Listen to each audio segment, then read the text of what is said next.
Sepotong lagu rindu dari kota masa lalu. Sok melankolis itu rupanya sesuatu banget. Buat orang lain mungkin norak, tapi sepanjang aku menjalaninya dengan enjoy, peduli amat Kim Kardashian mau kawin berapa kali. Bayangin loh, di usia yang sudah melihat anak gadisnya mulai berpacaran, tiba-tiba aku memutuskan untuk berhenti di kota kecil yang dilewati minibus travel ini. Loh, jadinya turun di sini, Pak? Tanya pengemudi travel yang tahu tujuanku ke Semarang. Ya nggak di sini juga kali, Pak. Ntar ditabrak mobil. Ini kan di tengah jalan. Mikir dulu lah. Jawabku santai.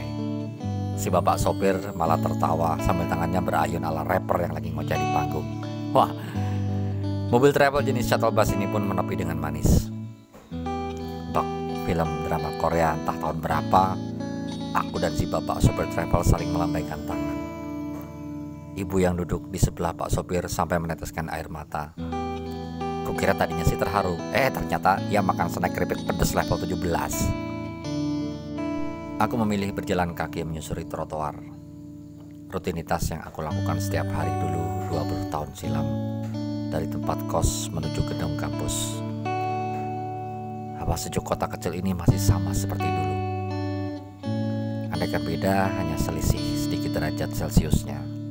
Lantaran sekarang sudah pemanasan global. Mungkin itu alasan beberapa gedung pertokoan di kawasan ini memasang AC. Lebih elok lah daripada memasang meriam atau mobil truk di situ, ya kan? Ada perasaan yang sulit digambarkan saat melihat gedung kampus universitasku dulu. Bagian depannya kini jauh lebih megah. Dan aku merasa perlu berfoto selfie di pinggir prasasti besar bertuliskan nama alma mater. Kulihat tidak ada lagi bangunan kumuh sekretariat Menwa yang dulu pernah kukencingi bagian belakangnya.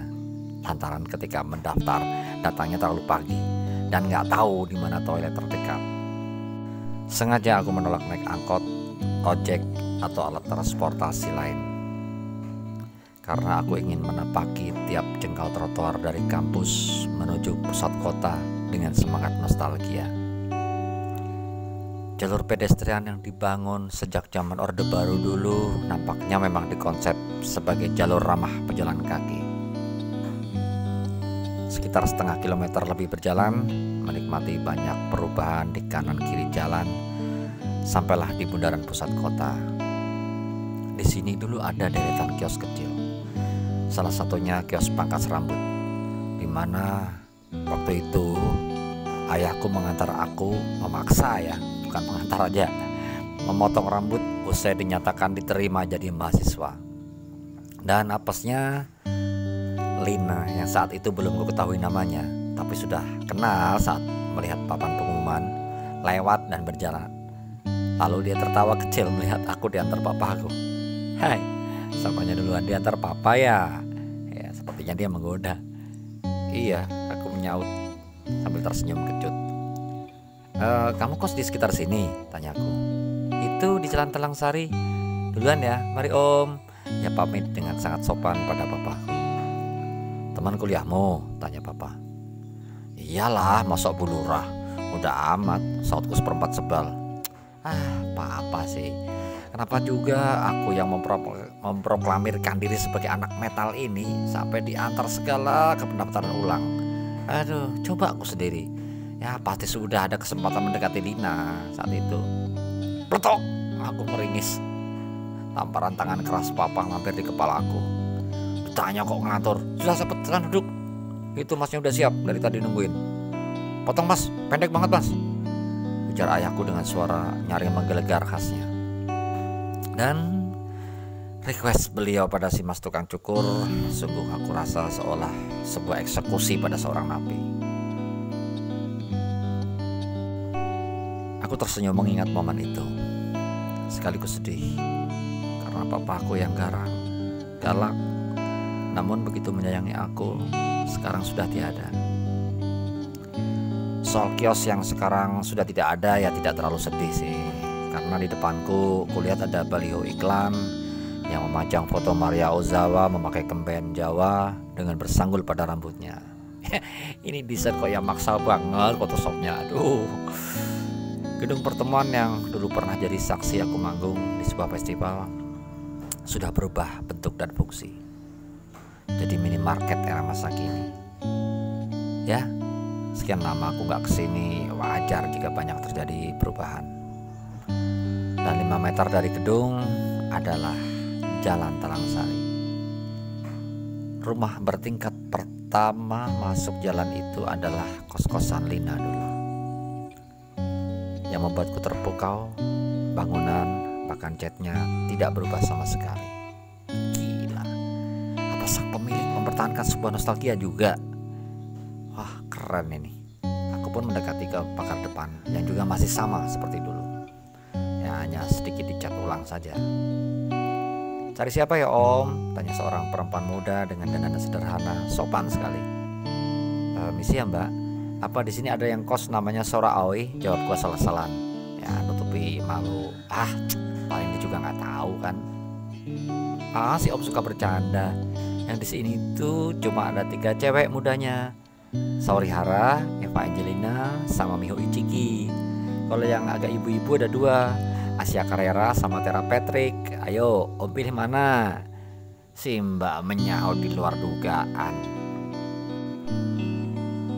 Aku berjalan kaki lagi menyusuri pasar dekat Talangsari sambil terkikik geli. Mau ngerjain orang ternyata salah penilaian. Dikira kalau dia maaf ya asisten rumah tangga gitu terus gak ngerti gitu. Waduh, ternyata pengetahuannya luas juga. Benar kata pepatah, don't judge people by the cover. Jangan melihat orang dari jajanannya saja. Si Mbak tadi ngingetin aku, dulu waktu pertama kali mencarinya di kos itu pun disapa Mbak yang ngurus rumah. Hanya saja sebutannya berbeda saat itu. "Cari siapa ya kok?" Kalau yang tadi Om lebih sadis, ekstrim, sekaligus jujur. Pasar yang memang berada di sempadan kiri kanan jalan raya utama kota ini sepertinya tetap dipertahankan sebagai ciri khas. Ramai tapi tidak meluber dan tidak melewati garis pembatas. Hal yang dulu selalu kunikmati bersama Lina ketika kami nonton dengan berjalan kaki atau makan bersama. Ada satu warung favoritku dulu di sebelah kiri dan masih terbayang dengan segarnya di ingatanku. Suatu malam sebelum kami nonton, kami makan berdua di situ. Beberapa orang melihat ke arah kami, ya mungkin agak menyolok mata. Yang cewek berambut pendek ala Demi Moore di film Ghost, dan yang cowok berambut panjang sebahu diikat sapu tangan, mengenakan kaos hitam dan celana jeans robek-robek. "Terus apa rencanamu setelah cabut kuliah?" tanya Lina yang barusan saja aku ceritakan bahwa aku akan cabut dari kampus dan mencoba peruntungan di Jakarta. "Cari duit sambil nyoba berjuang menembus dapur rekaman atau di perfilman. Ya itu impianku sejak dulu sih," saatku sambil menghisap rokok. Mataku lekat memandang paras orientalnya yang cantik dan alami, yang tidak bosan ku pandang selama 1 kali 24 jam non-stop tanpa harus lapor RT setempat. "Moga berhasil ya Tik. Aku sangat senang kalau kamu sukses." Lina tersenyum.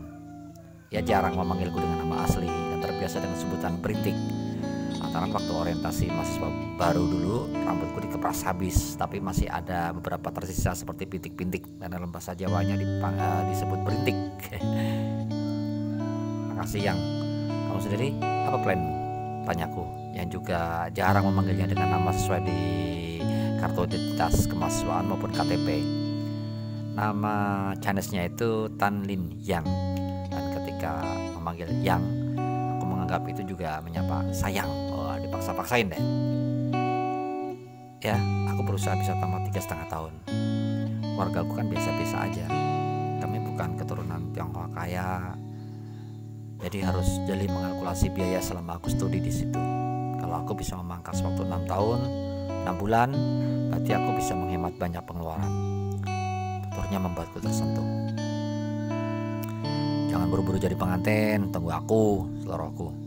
Dia tertawa, tapi dibiarkannya tangan kananku menggenggam punggung tangan kirinya.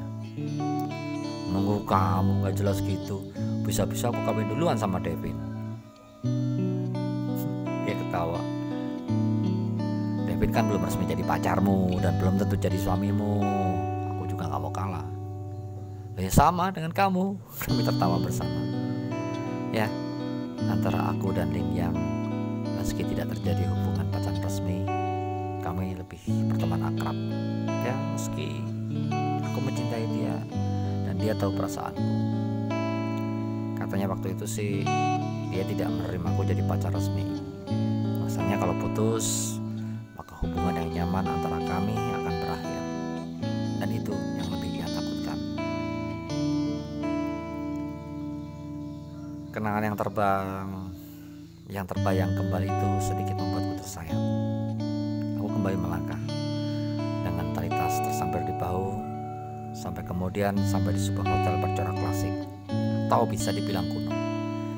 Buat syuting film horor cocok banget sih. Yang